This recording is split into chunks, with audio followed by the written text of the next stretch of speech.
Hello everyone. आज के इस वीडियो पे हम बातें करेंगे प्राकृतिक संसाधनों के बारे में, उनका वर्गीकरण और उनका वितरण। तो सबसे पहले बात करते हैं संसाधनों के वर्गीकरण के बारे पे।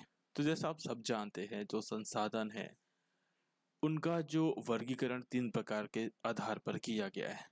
ऐसे संसाधन जैसे नवीकरणीयता के आधार पर होते हैं, फिर कुछ मूल संसाधन होते हैं और इसके बाद उपयोगिता के आधार पर।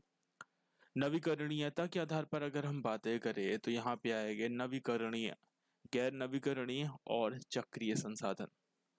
मूल की बात करें तो यहाँ पे आएगा जैविक और अजैविक संसाधन। उपयोगिता के आधार पर अगर हम बातें करें तो इसमें हम देखेंगे ऊर्जा और कच्चा माल। ऊर्जा के तौर पे हम देखेंगे गैर प्रतिपूर्ति योग्य संसाधन और पुनर्भरणीयता। कच्चा माल के आधार पर अगर बात करेंगे तो इसमें है खनिज पदार्थ, वनस्पति और खाद्य तेल। अब ऊर्जा संसाधन को देखते हैं। तो जो पहला ऊर्जा संसाधन है कोयला। कोयला समय के साथ साथ तापमान में परिवर्तन की वजह से बनता है। तो कोयला बनने के जो 4 चरण दिखाए गए हैं, पहले चरण की बात करते हैं, इसमें पीट कोयले का निर्माण होता है। यह रेशेदार मुलायम स्पंजी पदार्थ होता है जिसमें पौधे के अवशेषों को आसानी से चिन्हित किया जा सकता है। यह एक लंबी लौ और अत्यधिक धुएं के साथ चलता है। यहाँ पीट और दलदली कीचड़ युक्त मिट्टी का भी निर्माण होता है। दूसरे चरण की बात करें तो इसे लिग्नाइट कहते हैं। इसमें पौधों के निशान शामिल होते हैं। ये आसानी से टूट जाता है। यह भूरा कोयला कहा जाता है, इसे लिग्नाइट कहते हैं। और तीसरे चरण में हमें प्राप्त होता है बिटुमिनस। ये नरम कोयला होता है और इस कोयले को काला कोयला कहते हैं। ओके, तो जैसे जैसे तापमान बढ़ता है और दाब बढ़ता है, चौथे चरण में एंथ्रेसाइट यानी कठोर कोयला कम लौ और थोड़े से धुएं के साथ जलता है। विश्व के प्रमुख कोयला भंडारों की अगर बात करूं तो सबसे पहले बात करते हैं कनाडा में है प्रेरी, ब्रिटिश कोलंबिया कोलफील्ड और नोवा स्कॉर्सिया कोलफील्ड।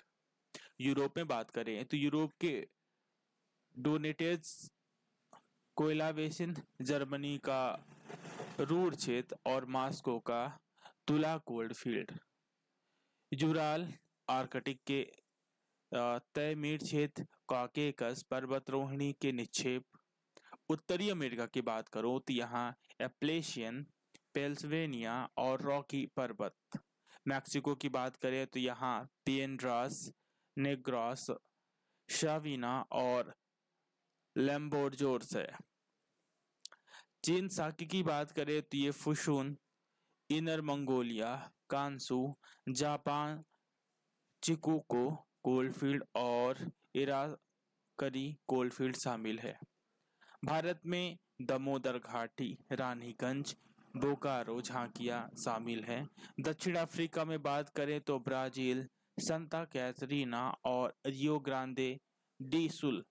चिली, कॉन्सिनियो और कोलंबिया को घाटी क्षेत्र शामिल है। अफ्रीका की बात करें तो ट्रांसवाल और नटाल, जिम्बाब्वे वैकी और जायरे लुएना शामिल है। और ऑस्ट्रेलिया में बोमेन basin coalfield, Galilei basin coalfield शामिल है।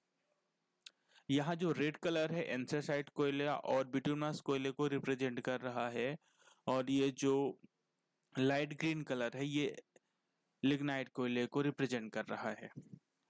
एक कॉपीराइट डिस्क्लेमर दे दूं कि ये जो पीडीएफ है ये विजन आईएएस के ऑफिशियल वेबसाइट से डाउनलोड की गई है। तो आप भी www.vijanies.in पर जाकर इसे डाउनलोड कर सकते हैं, या डिस्क्रिप्शन बॉक्स में इसका लिंक दिया गया है, वहां से भी आप इसे डाउनलोड कर सकते हैं। अब बात करेंगे भारत में कोयले के बारे में। तो भारत में जो कोयला है, गोंडवाना कोयला या टर्सरी कोयला, ये 2 प्रकार के कोयला पाए जाते हैं। ये गोंडवाने कोयले का निर्माण कार्बोनिफेरस अवधि में हुआ था। ये दामोदर, महानदी, गोदावरी और नर्मदा घाटियों पे मिलता है। इसके अलावा झारगुंडा कोयला खदान छत्तीसगढ़ सबसे मोटी कोयला खदान है। इसके बाद आती है टर्शियरी कोयला। ये टर्शियरी अवधि, इसमें तमिलनाडु, गुजरात, राजस्थान, असम, अरुणाचल प्रदेश और पश्चिम बंगाल शामिल है। भारत के प्रमुख कोयला क्षेत्र की अगर मैं बात करूं तो भारत में गोंडवाना क्षेत्र में तकरीबन 3,17,433 मीट्रिक टन, टर्सरी कोयला 1588 मीट्रिक टन पाया जाता है। छत्तीसगढ़ में जो टोटली कोयला पाया जा रहा है ये 57,206 मीट्रिक टन कोयला पाया जाता है। ये अभी हसदेव फॉरेस्ट काटे जा रहे थे, अगर आपने सुना होगा, कोयले के लिए ही काटे जा रहे थे छत्तीसगढ़ में, है ना। इसके लिए इनिशिएटिव भी चलाया गया था कि गवर्नमेंट स्टे लगाए ताकि पेड़ ना काटे जाएं। इसके बाद है अरंद, कारवा, चिरमिरी, जोहिला, झिमली। इसके बाद है 31,617 मीट्रिक टन कोयला, ये पश्चिम बंगाल में, यहाँ में शामिल है रानीगंज, वर्धमान, बीरभूत, दार्जिलिंग और जलपाईगुड़ी, पुरुलिया शामिल है। इसके बाद 27,987 मीट्रिक टन कोयला मध्य प्रदेश के सिंगरौली, सतपुड़ा, मोहपानी, सुहागपुर और पेच कान्हा में शामिल है। टर्शियरा कोयला बेल्ट की अगर बात करें तो ये जो पूर्वोत्तर भारत है ना, यहाँ पाया जाता है। झारखंड में झरिया, बोकारो, औरंगा, गिरिडीह, धनबाद, रामगढ़, कानपुर और उत्तर में शामिल है। उड़ीसा की बात करें तो तालचार, डेकनान, संबलपुर और सुंदरगढ़ में 79,295 मीट्रिक टन कोयला पाया जाता है। गोंडवाना कोयला कार्बोनिफेरस काल में निर्मित किया गया था, इसका निर्माण हुआ था। देश का सबसे बड़ा लिग्नाइट निक्षेप कोयला ये नेबिल तमिलनाडु में है। अब बात करते हैं कोयला हो चुला, अब पेट्रोलियम की बात करते हैं। तो पेट्रोलियम ABC इस क्रम में समझते हैं। तो पहली अवस्था में देखा जाए तो मृत और क्षयकारी कार्बनिक पदार्थ पानी के नीचे तली पर बैठ जाते हैं।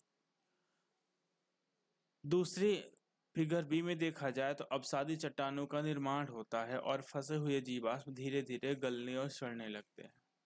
अपारगम चट्टान की बात करें तो करोड़ों साल बाद यही जो मृत और क्षयकारी कार्बनिक पदार्थ होते हैं ये तेल और प्राकृतिक गैस के रूप में चट्टानों के बीच में उपलब्ध हो जाते हैं। स्वीट क्रूड की बात की जाए तो इस तेल में निष्कर्षण के लिए कम ऊर्जा की आवश्यकता होती है और यह एक बार निष्कर्षण के बाद यह उच्च गुणवत्ता वाले गैसोलीन का उत्पादन करता है। इराक स्वीट फूड के प्रमुख उत्पादकों में से एक है।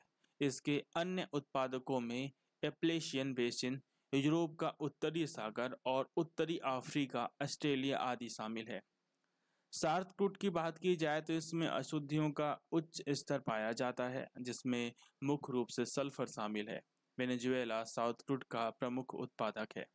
मेक्सिको की खाड़ी, दक्षिण अफ्रीका और कनाडा आदि इसके अन्य प्रमुख उत्पाद हैं। विश्व के प्रमुख ऑयल फील्ड्स की अगर बात की जाए तो इसमें आता है अपरिष्कृत पेट्रोलियम टर्शियरी अवधि के अवसादी चट्टानों में पाया जाता है। प्रमुख अगर बात करें ऑयल फील्ड की बात करें तो कनाडा में अल्बर्ट प्रांत है, मैक्सिको में माबूली जापी है, वेनेजुएला में सबसे बड़ा तेल भंडार है। इसके बाद कैस्पियन सागर में अजरबैजान, अजेरी, चिराग और गुलेशन शामिल है। ईरान में फोर्ट क्षेत्र है, सऊदी अरब में गवार क्षेत्र है, संयुक्त अरब अमीरात में जुकूम है और कुवैत में वर्गन क्षेत्र है। दुनिया के 5 सबसे बड़े अपतटीय ऑयल फील्ड में सफानिया ऑयल फील्ड शामिल है। यह फारस की खाड़ी और सऊदी अरब में लोकेट करता है। ऊपरी जकून ऑयल फील्ड की बात करें तो फारस की खाड़ी, संयुक्त अरब अमीरात। मेनिका ऑयल फील्ड की बात करें तो फारस खाड़ी, सऊदी अरब में। और कासगन ऑयल फील्ड की बात करें तो कैस्पियन सागर, कजाकिस्तान। और लूला ऑयल फील्ड ब्राजील में स्थित है।